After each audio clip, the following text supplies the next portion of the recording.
الله أكبر الله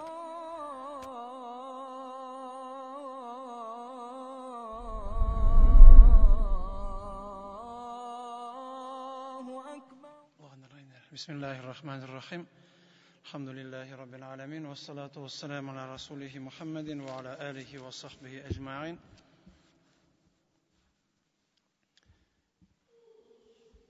Восхваляем Всевышнего Аллаха Субханаху ва Тааля и благословляем, приветствуем пророка Мухаммада саллаллаху алейхи вассалям. Иншааллах, продолжим чтение хадисов из сборника Абу Дауда рахимахуллах Тааля, Китаб ат-Тахара, первая книга, книга очищения, и 73 глава. У нас главы, связанные с тем, что нарушает или не нарушает омовение. Что нарушает или не нарушает тахарат. И эта глава Бабуль вудуи мин люхумиль ибиль, глава совершения омовения после употребления в пищу мяса верблюдов. Тахарат нарушается или не нарушается? Нужно или не нужно брать тахарат тому, кто поел верблюжье мясо. И приводит Абу Дауд рахимахуллах хадис со слов Бара ибн Азиба радаллаху анху, сподвижника, قال, который сказал: Суиля Расулуллах саллаллаху алейхи ва саллям анил вудуи мин люхумиль ибиль. Посланник Аллаха саллаллаху алейхи ва саллям был спрошен о омовении, о совершении омовения после употребления в пищу верблюжьего мяса. Его спросили об этом: если поел мясо верблюжье, должен ли он совершать омовение или не должен? Факаля, и посланник Аллаха саллаллаху алейхи ва саллям сказал: Таваддау минха, совершайте омовение после употребления в пищу верблюжьего мяса. И здесь имеется в виду именно, то есть, если человек покушает, не потрогать же мясо, а покушать мясо, это касается в данном хадисе. И здесь также нет разницы, какое мясо будет, вареное или же свежее, не вареное. Там сказано просто мясо верблюжье. И между учеными есть разногласия в этом вопросе. То есть данный хадис есть, у него еще будет продолжение хадиса.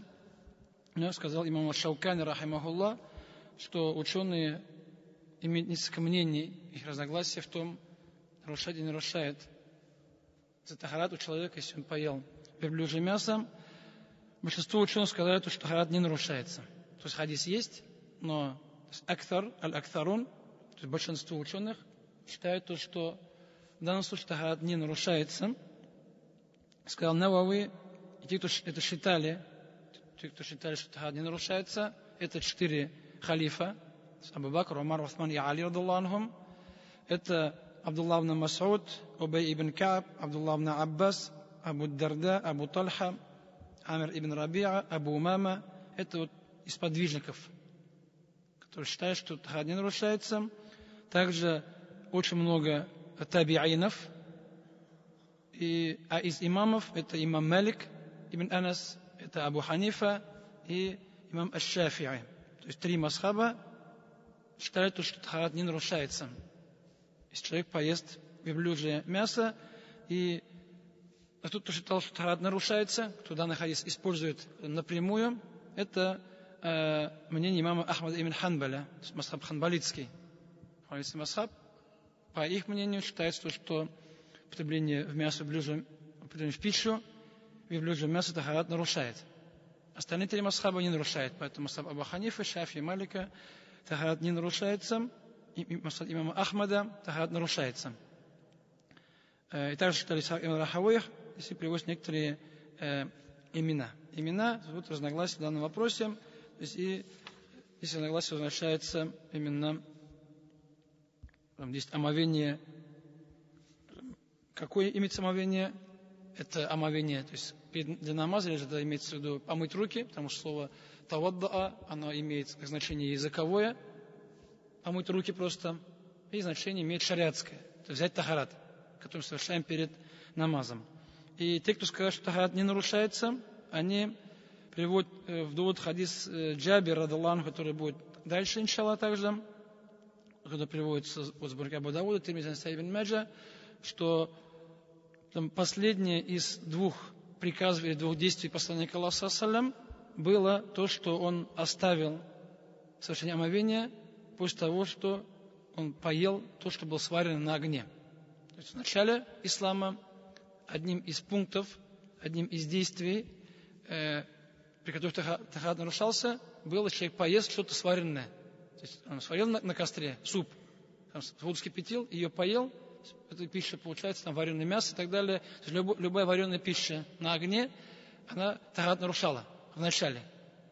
Впоследствии это было отменено, и тахарат, то есть Аллах СУБХАНАHу облегчил мусульманам, этот пункт был отменен. Мансур, поэтому, верблюжье мясо, его же варят обычно, так ведь? Его же не едят сырым.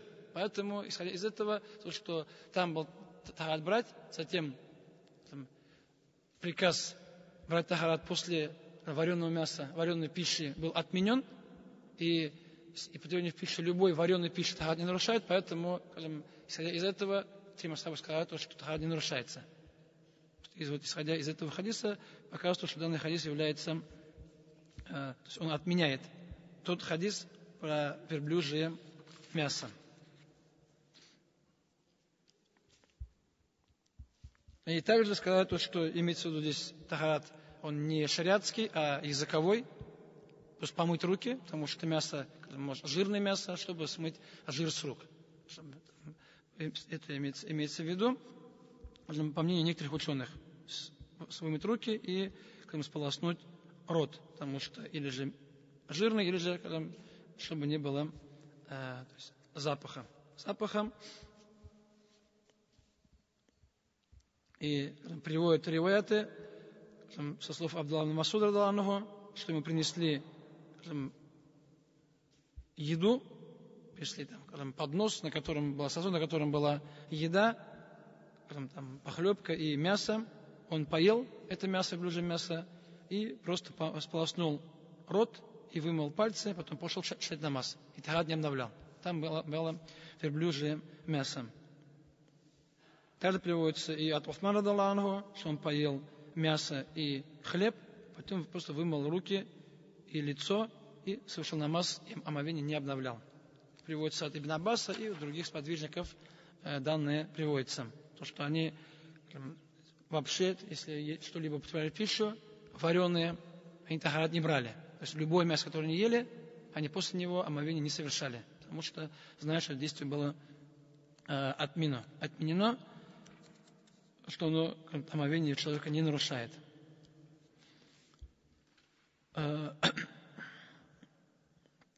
И дальше в хадисе идет «Васуиля ан лухумил ганам».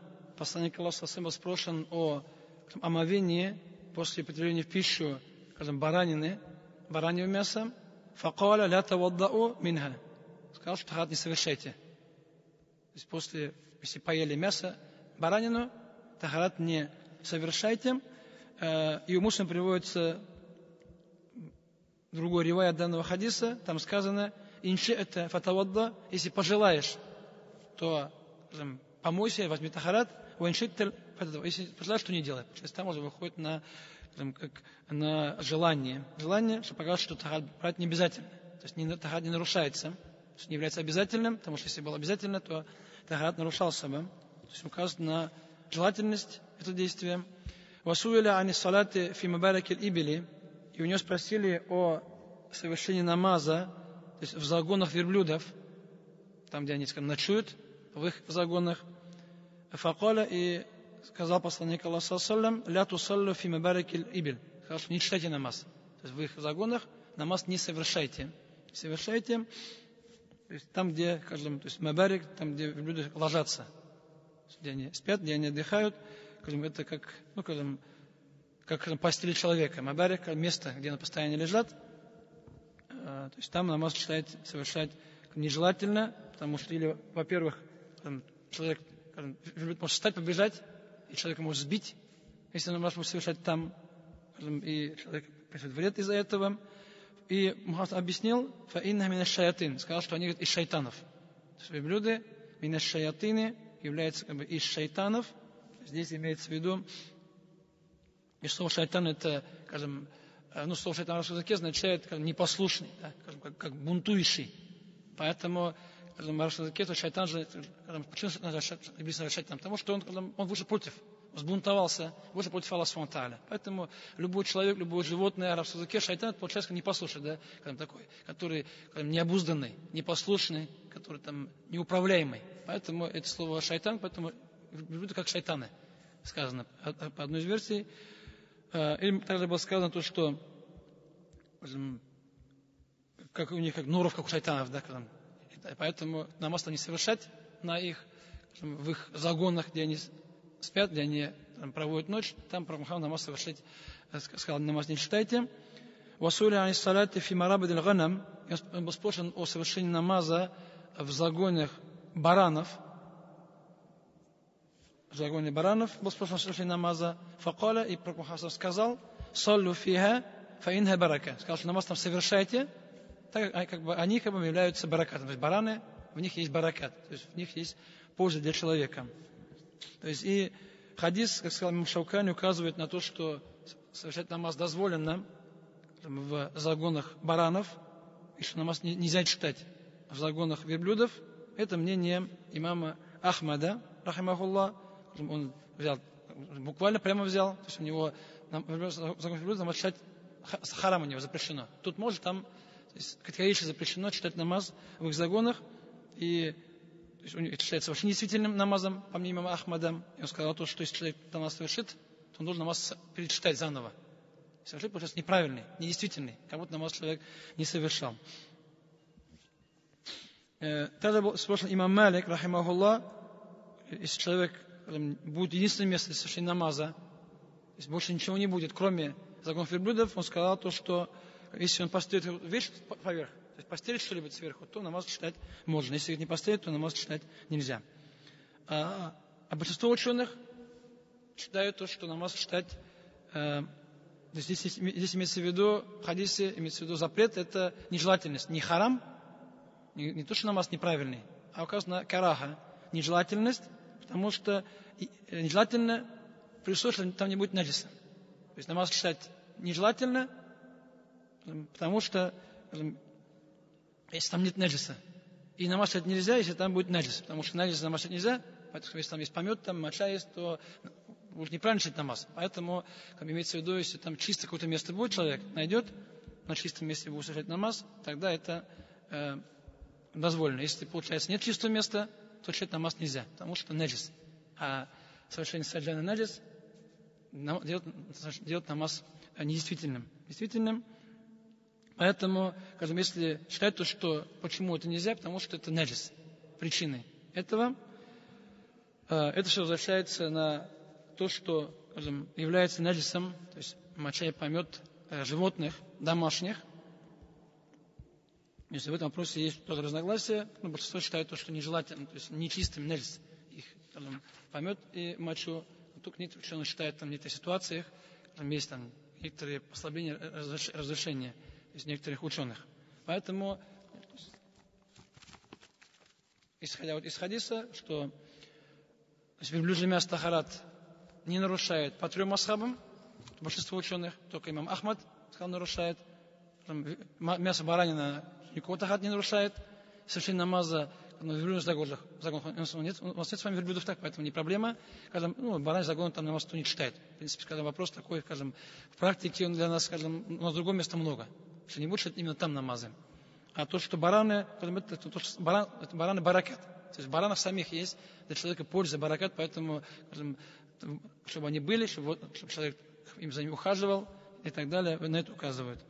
Потому что Мухаммад саллям говорил этим сподвижницам, иттахиди анаман, то есть заведи себе баранов, овец, потому что в них есть баракат, в них есть польза человека. Даже некоторые ривайты есть, то, что, не знаю, конечно, достоверно, со слов Ибн Умара радхиаллаху анху, приводится, то, что приводится, что бараны, как животные рая даже приводятся. Такие есть слова со слов Ибн Умара радхиаллаху анху, кто привел Хатиб аль-Багдади в своем тарихе. И в Канзе Умаль, достоверность находится, но то, что бараны Пророк Мухаммад выделил, посмотреть, то выделяются, отличаются от верблюдов. Следующая глава Бабуль вудуи мин массил ляхмин найи ва гаслихи. Глава совершения омовения, то есть после прикосновения к сырому мясу. То есть нарушается, не нарушается, если человек прикоснется руками. То есть нарушается и не нарушается, если не говорю, что нарушается, а нарушается и не нарушается. Тахарат, если человек прикоснется руками к мясу сырому, или будет мыть, да, это мясо. И возможность сказать, что причина, почему Абу Дауд привел данную главу здесь, то, что приводится со слов Саида именно Мусайеба, то есть известного ученого Табиайна, города Медины, что он сказал, что если человек прикоснется к мясу сырому, пусть совершит омовение. И приводится также от Хасан Ягатара Далангу, что нужно помыть руки. Поэтому вот автор привел, из-за этого возможно, что кто-то сказал, что нарушает, поэтому приводит, что не нарушает, обычно приводится уж. Показать, что это не так. Опровержение какого-то мнения из ученых. Поэтому если человек потрогает мясо сырое, что ему делать? Брать тахарат или просто помыть руки? Вот вопрос возникает, и приводится хадис, если он приводится, то есть со слов, где-то есть Абу Саид, это приводится со слов Абу Саида Аль-Худри радаллаху, анна наби саллаллаху алейхи ва саллям марра би гулямин, что пророк саллаллаху алейхи ва саллям проходил мимо одного парня, если хушат, который сдирал шкуру с барана.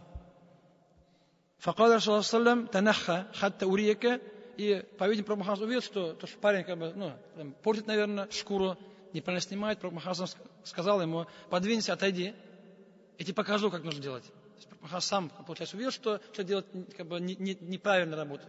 И Мухаммад сам показал ему на примере, как нужно совершать. Фадхаль едаху бейна джильди валь ляхми, и Пророк Мухаммад засунул руку между шкурой и между мясом, то есть просто голыми руками залез туда. Пророк Мухаммад фадахаса биха, руку, получается, засунул внутрь плотно, хатта таварат иля ибит, так что, рука у него, получается, пропал, всю руку засунул, получается, до подмышек, то есть вся рука ушла туда, внутрь, да, внутрь шкуры, засунул туда, отдирая, да, шкуру от мяса, рукой просто-напросто засунул, до подмышки. Фумамада, то есть показал, то есть он так, да, руками просто отделил, быстро показал этому парню, этому человеку, как это совершать, как это сделать. Затем Пророк показал и дальше пошел. То есть показал, как делать, научил на примере, личным примером. Потом пошел, фасалля линнаси, и совершил намаз имамом. Во время того и тахат не брал. Показывает то, что когда он касался мяса сырого, коснулся, потом пошел, прочитал намаз, будучи имамом, и тахат не обновлял. Показывает, что тахарат не нарушается. Поэтому вот данный хадис и привел автор, что тахарат не нарушается после этого действия. Следующая глава Бабу фитаркиль вуду мин массиль мейтати. Глава о оставлении, совершении омовения после прикосновения к мертвому животному. То есть показывает, что прикосновение к мертвому животному тахарат не нарушает. Также. Тахарат не нарушается, если человек коснется мертвое животное. И приводится хадис, если приводит, то есть Джафар ибн Мухаммад ибн Али ибн Хусейн ибн Али ибн Талиб, то есть один из потомков Али радаллаху, ан абихи, со своего отца, ан Джабир ибн Абдуллах, сподвижник радаллаху анху, анна Расулуллах саллаллаху марра биссуки, что однажды Пророк Мухаммад саллаллаху проходил по базару, то есть шел по базару, дахилян ми ба'дуль авали, и он вошел на базар со стороны, то есть авали, это получается, со стороны с востоком, то есть с востока, с восточной стороны Медины зашел. То есть с восточной стороны Медины зашел на базар. Ваннасу канафатейхи, и люди, там стояли на базаре, по краям, как вот две шеренги, то есть по краям базара люди находились. Фамарра биджадин, и Пророк Мухаммад прошел мимо козленка асак камаит, который был или же с маленькими ушами, или же с отрезанными ушами, мертвый. То есть там валялся на земле маленький козленок. Уши там были отрезанные, или были очень маленькие, еле видные. Мухаммад его подошел к нему, взял его барана за ухо. То есть этого козленка Мухаммад взял за ухо мертвого козленка. И сказал всем людям, которые были на базаре, кто желает, чтобы этот козленок был у него. То есть кто желает этого козленка взять себе. Он же мертвый, его же выкидывать все же, есть нельзя, да? Поэтому тем более маленькие, да, тем более там уши отрезанные. То есть кто желает себе взять этого козленка, сказал, и здесь Абу Дауд Хаис все, не приводит. То есть Абу Хаис, там Хаис есть продолжение, в Сахих Муслиме приводится продолжение. Абу Дауд привел только часть хадиса, потому что здесь показывает, что козленок был мертвый, касание мертвого козленка это хад не нарушает. Поэтому показывает, что то есть касаться вообще к любому мертвому животному, хотя это живот считается наджис, так, если живот умерло, оно считается мейта, то есть улякся, мейта, мертвечина, и она считается наджис. То есть там есть, все там есть наджис, и получается касаться чего-то, когда нечистого, наджиса, тахад не нарушает. Любой вещь. Хоть животное, хоть мертвое, когда хоть там кровь будет, хоть там моча будет, хоть кал и так далее будет. То есть любая вещь, если ты прикасаешься руками, тахад не нарушается. Маит то же самое же, да. То есть то же самое же. И как продолжение хадиса приводится в сборнике, здесь Абу Дауд сократил его, а Муслим привел полностью данный хадис, и там Мухаммад сказал, кто из вас пожелает этого козленка за 1 дирхам купить. То есть, кто хочет купить данного козленка за 1 дирхам. Дирхам — серебряная монета. И сказали люди, мы это не хотим, говорит, он нам не нужен. Что мы с ним делать? Да? То есть, если мы купим сейчас, зачем нужен нам? Что будем с ним делать, с этим мертвым козленком? Потому что им Мухаммад сказал, хотите, говорит? Нет, говорит. Даже если он был, говорит, живым, все равно уши нет, уши отрезанные. Там очень маленький, поэтому даже если был живым козленок, все равно его не пожелали бы, потому что в нем есть дефект, как бракон, да? То есть дефект. Поэтому даже живого нам не нужен, не то что мертвый. Мертвый тем более не нужен. И тогда Мухаммад сам сказал, что дунья, вся этот мир мирское, перед Аллахом, вот как этот козленок, да, получается. То есть для Аллаха это мирская жизнь, как этот мертвый, там, дохлый козленок. Получается, это мирской, вот все это мир, который мы с вами владеем, да, все то, что владеем, все, там, одежда, там, все, что есть, дома, там, квартиры, там, машины, да, там, деньги, все остальное. То есть для Аллаха это вот, как вот этот козленок мертвый. Это ничего не стоит.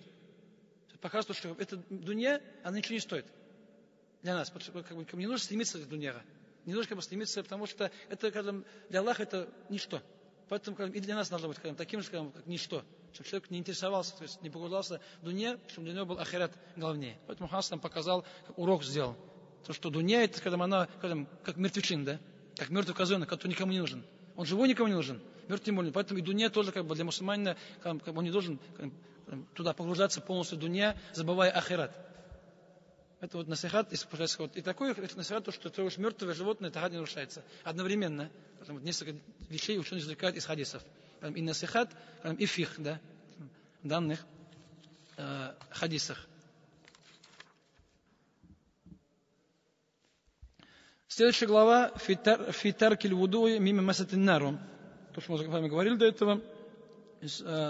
Несовершение омовения после употребления пищи того, что коснулся огонь. То есть то, что было сварено на огне, и человек поел, то есть его тахад не нарушается. То, что в начале ислама, на самом деле, то есть такое было. То есть в Медине такое было, что если человек ел что-то вареное, у него тахад нарушался. И он брал тахад заново. Впоследствии это было отменено. То есть Аллах Та'аля облегчил для мусульман. И автор приводит несколько хадисов в этой главе. Первый хадис со слов Абдулла ибн Аббас, радаллаху анху, «Анна Расулуллах саллаллаху алейхи акаля катифа шатин», что посланник Аллаха саллаллаху алейхи поел верблюжью лопатку, то есть мясо на лопатке. Затем совершил намаз. Во время того, ты тахад не совершил. Получается, поел мясо же вареное было. Потом пошел совершать намаз, и тахад не добавлял. Хадис приводится также в Бухари Муслим. Данный хадис показывает, что тахад не нарушается. Поел мясо, пошел совершать намаз. Тахад брать тебе не нужно, не обязан. Хадис следующий, здесь они похожие, просто там разные с ними истории. عن المغيرة شعبة صف مغيرة ابن شعبة رضي الله عنه قال ضفت النبي صلى الله عليه وسلم ذات ليلة. Здесь приводится, что говорит Шуба, то есть Мугайра Шуба говорит, я говорит, был в гостях у пророка Мухаммада саллаллаху алейхи ва саллям. Здесь имеется в виду, что они вместе были у кого-то, то есть не пророк сам, он был дома, а они вместе с пророком были у кого-то в гостях, как приводится в других сборниках хадисов. Здесь говорится, что Абу Дауд немного ошибся. Правильно, что не Мугайр был дома у пророка, они вместе были у кого-то в гостях. Ночью, не днем, а в одну из ночей. Фаамара биджан бин фашуя, и пророк Мухаммад саллям, здесь приводится, что он велел, чтобы сварили бок, да, где есть ребра, боковая часть, ребра барана, то есть половинка, где ребра, эту сторону, сварили.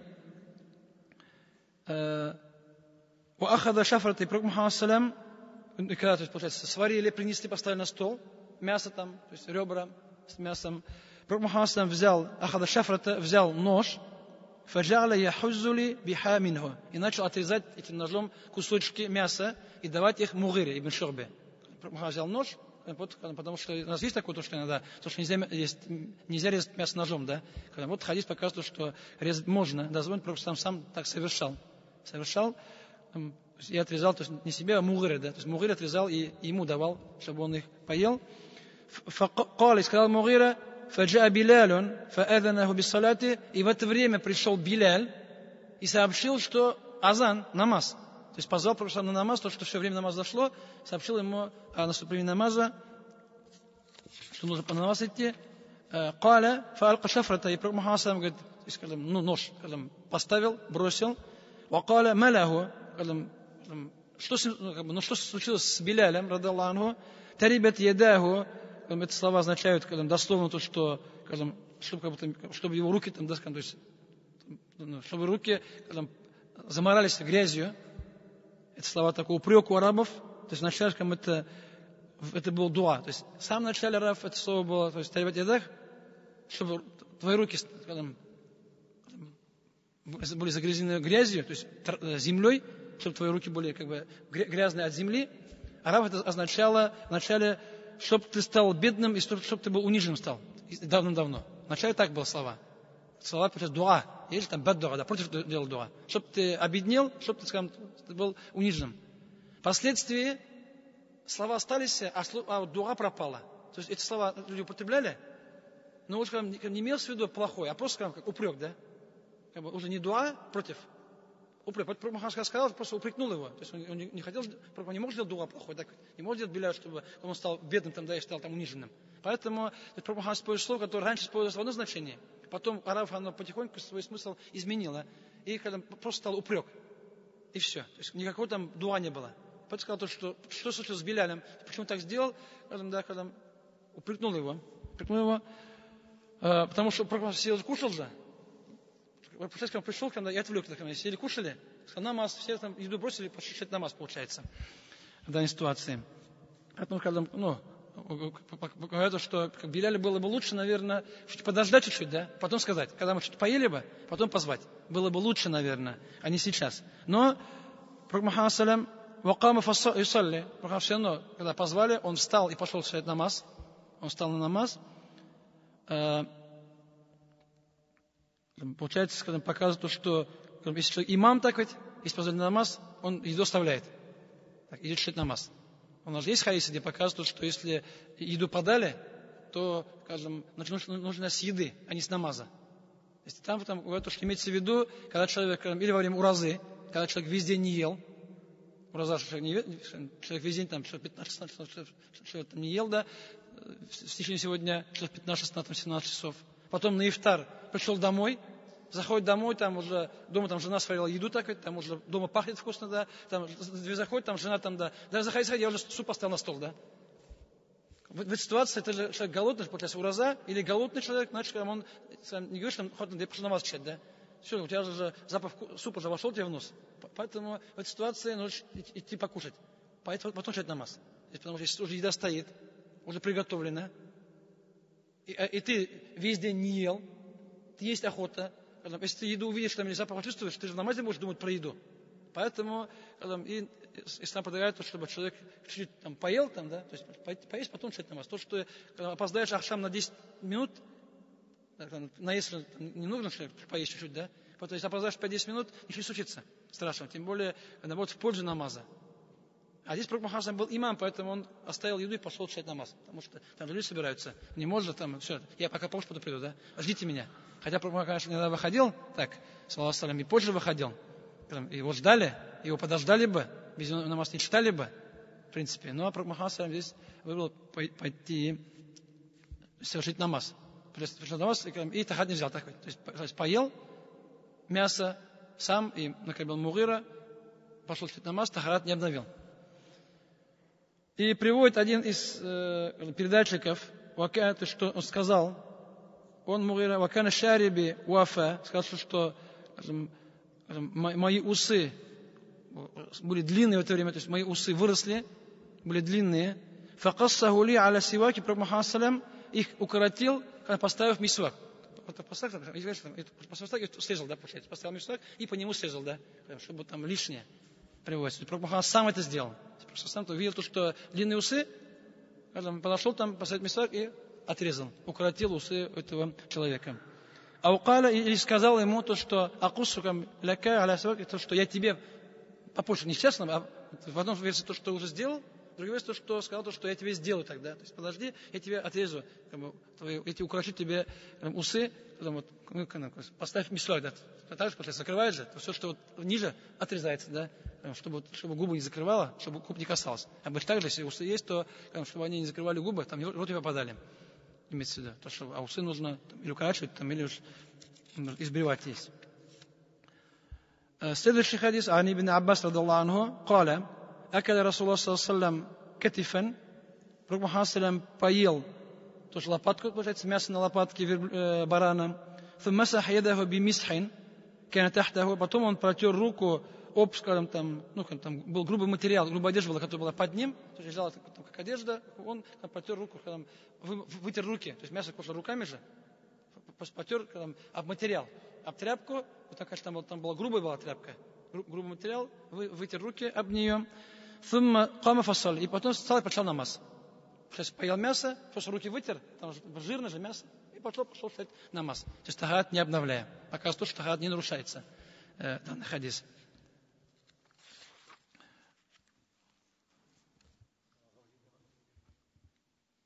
Что 2 минуты варма. Каракта бит? Аямин. Караптарам. Еще один хадис, Ани ибн Аббас радаллаху анху, также أن النبي صلى الله عليه وسلم انتهز من كتف, что Пророк Мухаммад салям ел мясо, то есть откусывает, то есть зубами так, получается, там лопатка баранья, Пророк Мухаммад взял, и так кушал, да, получается, то есть кушал мясо, зубами, да, губами его отрывая, затем совершил намаз после этого, во время того тахат не совершил, мясо ел, потом пошел читать намаз, потом не совершил, пока тахат не нарушается. Еще один хадис, здесь, может, последний в этой главе, да? Нет, еще не последний. То есть здесь Абу Дауд много собрал разных там историй, которые были разное время. Еще один хадис со слов Джабир ибн Абдуллах радаллаху анху, Якуль, который сказал, «Каррабту ли наби саллям хубзан ва ляхман». Я, говорит, поставил перед Пророком Мухаммад саллям хлеб и мясо, фаакаля, и он поел, фума даа би вадуин, затем он попросил, чтобы принесли ему воду для омовения, фатавадабихи и совершил омовение. Здесь, если он совершил омовение, потом совершил намаз зухр или намаз. То есть поел, потом тахат совершил, прочитал намаз или зухр, затем он, после намаза, попросил, чтобы принесли, он же кушал же, получается, там еда осталась. После намаза попросил, чтобы еду принесли, то, что осталось, ему принесли, факеля, и он сел, еще раз поел, то есть продолжил кушать, до намаза ел, потом тахат взял, потом после намаза продолжил есть то, что осталось до этого. Затем он стал на аср намаз и тахат не совершал уже. То есть там тахат не был, наверное. Поэтому а здесь, получается, он поел, тахат не нарушается, он поел мясо, хлеб, доел то, что было до этого, и тахат намаз совершил, омовение не обновляя. То есть показывает то, что если человек ест что-то вареное, хлеб тоже вареный, так ведь? И хлеб вареный, и мясо вареное. То есть все, что касалось, было сварено на огне, тахат не нарушается, сказано.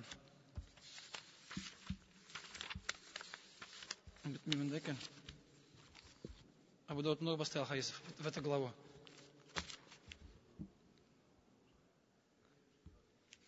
Да, иншаллах. Здесь остановимся на этом месте, 192. Иншаллах, продолжим на следующий понедельник. Иншаллах.